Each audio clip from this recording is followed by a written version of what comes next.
Hey everybody, thanks for pressing play. In this video I want to show you around this car here. This is a 2019 Kia Sportage K3. Brian's my name. If there's any information you want on this car, please do not hesitate to give me a shout. 086 843 1945. If you give me a call, I'll be happy to go through information on the car, or trading in your car, or scrapping a car, or how the warranties work, or how financing works.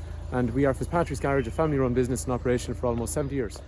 As a 2019 Kia Sportage, this is a slightly facelifted version. So from what I know about the Kia Sportage, 2016 through 2018 was the first phase of that model, and then from 19 onwards it became a phase 2 version with nicer lights and bumpers and wheels. For example, I think these bits of chrome along through here, that is extra, and these taillights have much nicer designs, and they're just a little more elegant looking than the one that went before. At the garage we sell Hyundai, and we have the Tucson, which is an identical vehicle. So Kia and Hyundai are pretty much the same company, so all their technologies are shared. So we sold lots of Tucsons, but we traded in lots of Sportages over the last few years. And the owner satisfaction rates that we get from people who actually own them are always very positive. And a car like this will actually have a warranty all the way up as far as 2026, so it gives great peace of mind to someone when they're buying a car like this. Again, like you're saying to you, because this is the facelifted model, it has nice chrome around the grille, more chrome along through the bumpers, and the headlight structure I always thought was kind of cool on these. It really reminded me, and I know this is going to sound absolutely stupid, but there was a Porsche Cayenne. It always reminded me of the kind of similar sort of headlights that they had as well. Nice intricate structures along through the bumper, and the wheels on these facelift models I think really suit the overall shape of the car. So what we'll do is let's go for a quick drive in the car, and before we get going we're just going to have a quick look at the features that are on the cabin in front of you that you're going to be using while you're driving, and after that then we'll drive it, and after that then we'll run through some other features that are inside the car too. Just before we get driving, let's have a look at some of the features that you're going to have in front of you. So over here I can touch that. I've got a big map, which is TomTom, or else I can use Apple CarPlay and Android Auto, which is going to allow me to use Google Maps and Spotify and lots of other things. And in through there then there's a reverse camera too, which also links then to these reversing sensors which tell you whereabouts the problem is behind you, as well as the picture. And then down underneath then you have heating controls, which are straightforward, warm and cold, and speed of the fan, front and rear windscreen demisters. But here's the cool thing, it has a heated steering wheel, and it's also got heated seats on the front, and it's actually got them on the rear of the car as well. So you have your electric window here, and you have a 2-stage heated seat for the rear passengers. Down underneath that then you got 12 volt outlet, 12 volt outlet, and a USB connector down through there, a little bit of storage in through here, some drinks holders over here, hill descent control, and we can turn on or off the parking sensors. In terms of the steering wheel over here, then you have things like trip information. So if you see it's changing up here, which is information like all the settings on the car, or after that then I can have drive information down through here, or after that then navigation information, and also the lane keep assist function, which basically try to keep you within the lanes, but you can turn them on or off on these models. On new models of these cars you actually can't. They're much more difficult to turn off, whereas this one you can actually say have it on or off. New cars, unfortunately, it comes on every time you start the car. And I know I shouldn't say the word unfortunately, but sometimes it's nice to drive without these aids.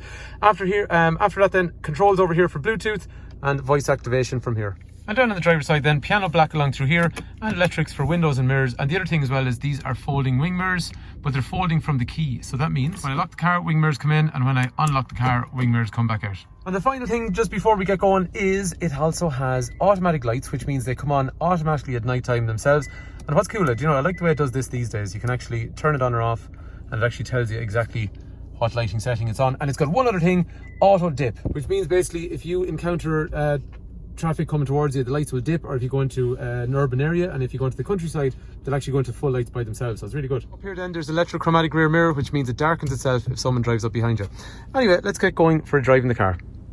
Cars like these, they have lovely visibility, so there's big windows, you're high off the ground, you have great vantage point when you're sitting in the car, and like what we saw already, there's some really good, excellent features in the car. So it's the kind of car that you could literally do a long spin across Europe, or just tipping around town. It's just a nice place to be. Another cool feature, see here, tells you the current speed zone you're in, and also things like if it's a cold morning, it'll also warn you down through here to say that the roads might be slippery. The engine then is a 1.7 115 horsepower engine, so there's good response from it. It's pleasurable to drive, and the gearbox is actually really nice. It's really smooth and easy to use, and it's in a nice position too. So I think anyone that comes to drive a car like this, I mean, there's tons of Sportages and Tucsons on the road, and the reason is they do so many things for so many people, but one of the things is people like how they drive, and they're a nice place to sit. Another thing is the boot is quite large in them, and there's little adjustability factor as well. I'll show you that in a minute. There is a spare wheel down underneath, which a lot of cars don't have anymore, but check this out. If I pull back this and pull back the one on the other side, a couple of things I like at the back of these cars. See the way the lights in for the interior, they're actually like an LED, which I think is really nice.